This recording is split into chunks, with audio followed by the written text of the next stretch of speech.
Bismillahirrahmanirrahim. Assalamualaikum.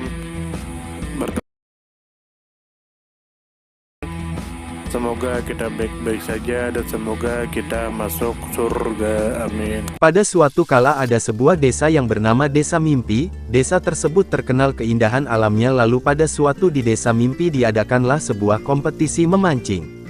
Hadiah kemenangan yang diperebutkan cukup menarik masyarakat sekitar dan para wisatawan yang ada di sana.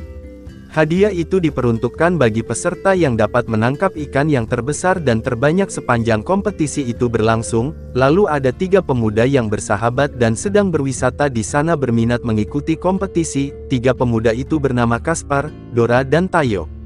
Segeralah mereka menyiapkan peralatan dan perbekalannya masing-masing.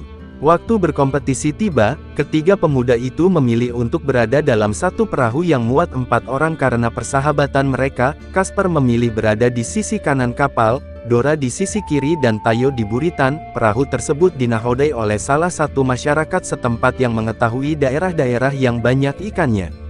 Oleh nahoda tersebut kapal diarahkan pada rute-rute yang menarik pemandangan alamnya. Kaspar begitu serius memancing hingga tidak menyadari bahwa perahu baru saja melewati palung dan gunung yang indah, ikan-ikan melompat dan burung-burung beterbangan.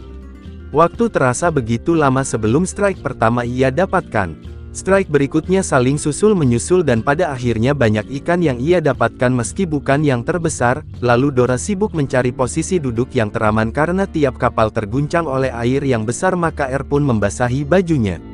Hingga di tengah perjalanan akhirnya ia pun mendapatkan tempat teraman di belakang nahoda, namun umpan pancingnya hanya sekali disambar oleh ikan hingga waktu kompetisi berakhir. Tayo juga memasang pancingnya di buritan kapal.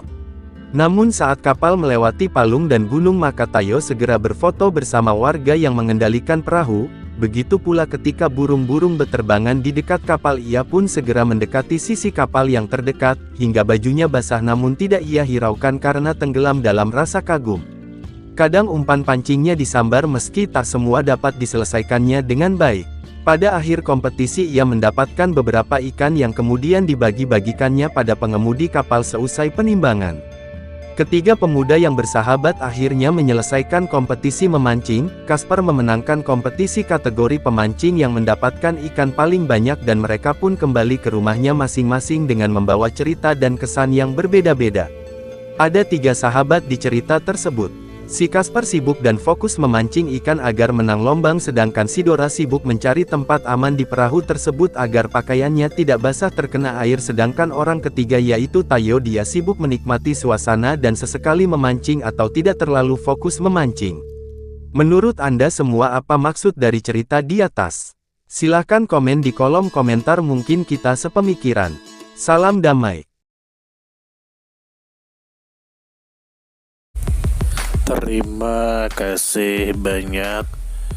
Mohon maaf jika ada salah. Semoga kita masuk surga. Semoga kita semua disehatkan badan, dilancarkan rezeki, dikabulkan segala hajat. Terima kasih banyak. Sampai bertemu di pertemuan selanjutnya. Salam damai. Terima kasih, semoga kita baik-baik saja. Mohon maaf. Terima kasih, semoga kita baik-baik saja. Mohon maaf.